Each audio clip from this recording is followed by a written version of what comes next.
नमस्कार, एचएस बिहार में आपका स्वागत है। मेरा नाम उदित आर्यन है।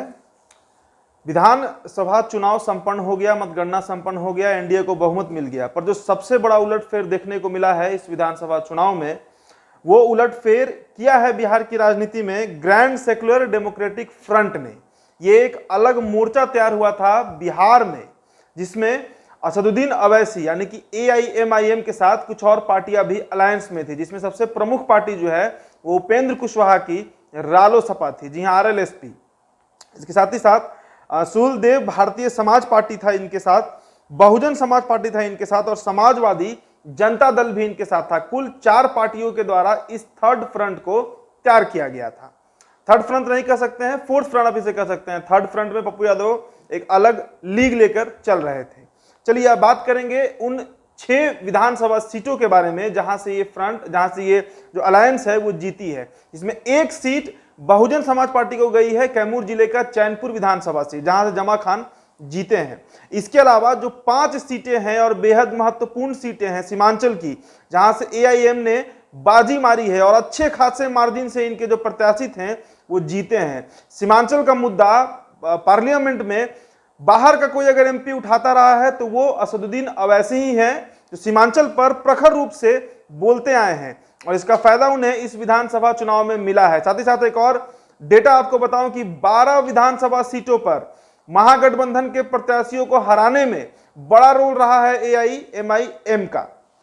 चलिए उन 5 सीटों का हम जिक्र करेंगे जो सीमांचल के क्षेत्र से आते हैं। सीमांचल के बारे में आपको बताएं कि कटिहार, पूर्णिया, किशनगंज, ये अररिया, ये तमाम जो इलाका है इसे सीमांचल कहा जाता है, और इसे सटा हुआ इलाका को मिथिलांचल कहते हैं। मिथिलांचल के बाद मगही क्षेत्र आता है, फिर भोजपुर का क्षेत्र है, शाहाबाद का क्षेत्र है। तो ये बंगाल से सटा हुआ इलाका है, मुस्लिम डोमिनेटिंग एरिया कहा जाता है। यहाँ पर 5 सीटों पर एआईएमआईएम के प्रत्याशी जीत गए हैं। वो 5 सीट कौन कौन से हैं? सबसे पहले अमौर का सीट है, पूर्णिया डिस्ट्रिक्ट में पड़ता है, जहां से अख्तरुल ईमान एआईएमआईएम से जीते हैं। दूसरा बैसी है जो कि पूर्णिया डिस्ट्रिक्ट में ही आता है, और सैयद रुकनुद्दीन अहमद वहां से जीते हैं। उसके बाद जोकीहाट है जो कि अररिया जिला में आता है, शाहनवाज आलम वहां से जीते हैं।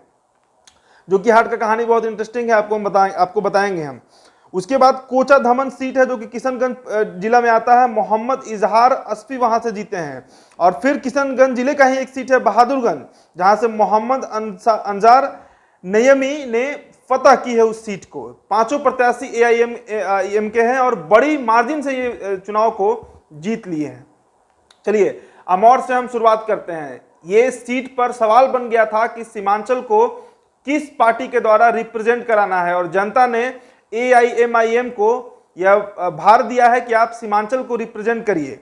6 बार यहां से विधायक रहे थे कांग्रेस के अब्दुल जलील मस्तान। बीजेपी से जेडीयू में आए सबा जफर में फाइट था।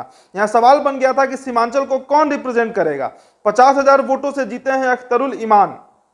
आपको बताएं कि चुनाव के समय जो कांग्रेस के विधायक रहे हैं पूर्व में अब्दुल जलील मस्तान, उन्होंने 6 बार धमकी भी दी थी। वो धमकी एआईएमआईएम के प्रत्याशी को दिया गया था कि पैर हाथ तक तोड़ देंगे। ये मामला बहुत तूल भी पकड़ा था। अब आते हैं इसके बाद अगले विधानसभा सीट पर, जो कोचा धमन विधानसभा सीट है, किशनगंज का ही ये सीट है। यहां से मोहम्मद इजहार अस्फी ने जेडीयू के सिटिंग एमएलए मुजाहिद आलम को 35,000 वोटों से हरा दिया। इस सीट से पूर्व में आरजेडी के अख्तरुल ईमान विधायक रहे थे। जी हां, वही अख्तरुल ईमान जो बाद में पार्टी बदल लेते हैं। इस सीट से भी 35,000 वोटों से एआईएम के जो प्रत्याशी हैं वो जीत गए हैं। अगला सीट जोकीहाट है। जोकीहाट सीट जो है वो अररिया डिस्ट्रिक्ट का सीट है, और इस सीट से बहुत कहानियां जुड़ी हुई हैं। आपने मोहम्मद तस्लीमुद्दीन का नाम सुना होगा, सीमांचल के सबसे बड़े नेता थे। राजद पार्टी से वे चुनाव लड़ते आए और जीतते आए। 2017 में उनका निधन हो गया। वो वहां के स्थानीय सांसद हुआ करते थे। 2018 में इस सीट पर, अररिया सीट पर लोकसभा जो है वहां से उपचुनाव होता है, और मोहम्मद तस्लीमुद्दीन के जो पुत्र हैं शाहनवाज आलम, वो चुनाव लड़ते हैं और चुनाव जीत भी जाते हैं। पर 2019 के लोकसभा चुनाव में फिर वो ये सीट हार जाते हैं।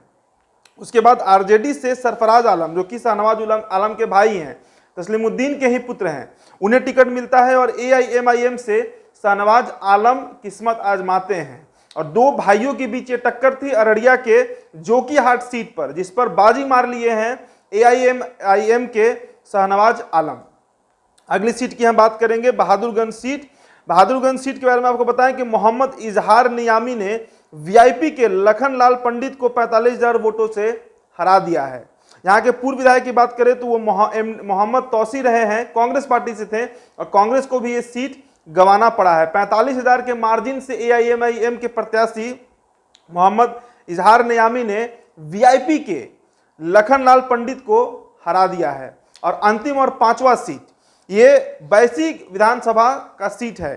बैसी जो है वो पूर्णिया डिस्ट्रिक्ट का सीट है और यहां से भी एआईएमआईएम के प्रत्याशी जो हैं वो जीत गए हैं।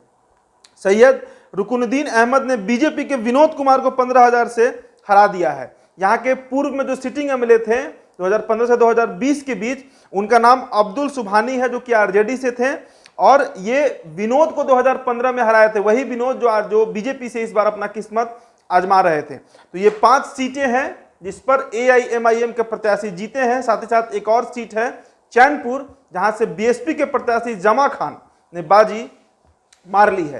बिहार की राजनीति में ये एक बड़ा उलटफेर देखने को मिला है। अवैसी जो है असदुद्दीन अवैसी, उनका अब यहां पर साख बन गया है। सीमांचल का मुद्दा लगातार वो उठाते रहे हैं और सीमांचल की जनता ने इस बार राजद कांग्रेस महागठबंधन को छोड़ असदुद्दीन अवैसी पर अपना भरोसा जताया है। 12 सीटों पर महागठबंधन को इनके चलते नुकसान भी हुआ है, जो कि एक बड़ा नुकसान माना जा रहा है। 12 सीटें अगर महागठबंधन को आई होती तो शायद आज तेजस्वी यादव बिहार के अगले मुख्यमंत्री बन चुके होते।